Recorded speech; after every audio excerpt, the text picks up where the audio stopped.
జై హో పత్రిజీ.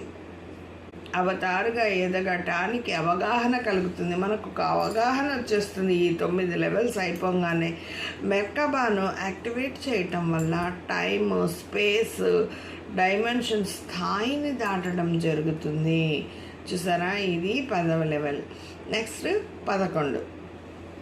ఈ 11వ లెవెల్కి వచ్చేసరికి మనము ఇంకా ఇంకా ఇంకా ఒక్కొక్క నిచ్చెనలో ఒక్కొక్క స్టెప్ ఎక్కుతూ వస్తామన్నమాట. లైట్ బాడీ యొక్క అన్ని స్థాయిలు నిర్మించబడతాయి, మరి యాక్టివేషన్ చేయబడతాయి, సంక్రియలు చేయబడతాయి, ప్రాసెస్లు మొదలవుతాయి.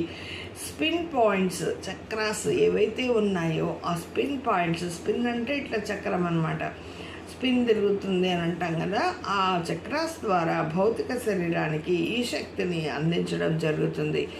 మన దేహంలో ఉన్న లైట్ మ్యాట్రిక్స్ యొక్క భౌతిక ఆక్యుపెంచర్ మెరీడియన్స్ అన్నీ కూడా కాంతిని సంతరించుకొని 3వ పరిధి సర్క్యులేటరీ సిస్టమ్ నుండి మన దేహాన్ని 5వ పరిధిలోకి, 3వ పరిధి నుంచి 5వ పరిధిలోకి సర్క్యుటరీ సిస్టానికి మారుస్తుంది.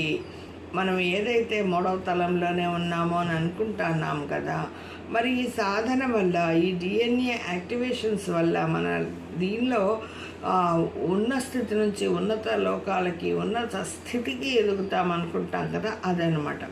మనం ఏదైతే 3వ తలంలో ఉన్నామో దాన్ని మనం 5వ పరిధి సర్క్యుటరీ సిస్టానికి మారుస్తుంది. సెల్యులార్ సిస్టమ్ను పునరుద్ధరించబడతాయి. మరి గతం, వర్తమానం, భవిష్యత్తు ఏకకాలంలోకి తీసుకొని రాబడతాయి. గతం, వర్తమానం, భవిష్యత్తు ఏకకాలంలోకి తీసుకురాబడతాయి. అన్నీ సమాంతరంగా ఉంటాయి. ఇక్కడ గత కర్మలు, వర్తమాన కర్మలు, భవిష్యత్ కర్మలు అన్నీ కూడా మనకు ఏకకాలంలో తీర్చుకుంటూ వస్తామన్నమాట. మనకు అన్నీ అర్థమవుతాయి, మనకు అన్నీ తెలుస్తాయి. ఆత్మ యొక్క పారవశ్యాన్ని పొందుతూ భూమిపై స్వర్గాన్ని నిర్మించుకుంటాం. మరి ఈ స్థితిలో లైట్ యొక్క ది బెస్ట్ టెక్నాలజీని వినియోగించుకుంటాం. ఈ భూమిపైనే మనము స్వర్గాన్ని నిర్మించుకుంటాం. మనకి ఇదే హ్యాపీగా ఉంటాం అన్నమాట. ఎక్కడ మనకు కష్టం అనేది ఉండదు, ఏమి రాదు. ఒకవేళ వచ్చినా దాన్ని చిటికలో పారద్రోలే శక్తి మనకుంటుంది, ఆ ఆలోచన మనకుంటుంది. కాబట్టి సిస్టమ్ డెవలప్ అవుతుంది, కమ్యూనికేషన్ సిస్టమ్ డెవలప్ అవుతుంది. కొత్త కమ్యూనికేషన్ సిస్టమ్స్ ఏవైతే ఉన్నాయో వాటిని డెవలప్ చేసుకోవటానికి అవగాహన వస్తుంది.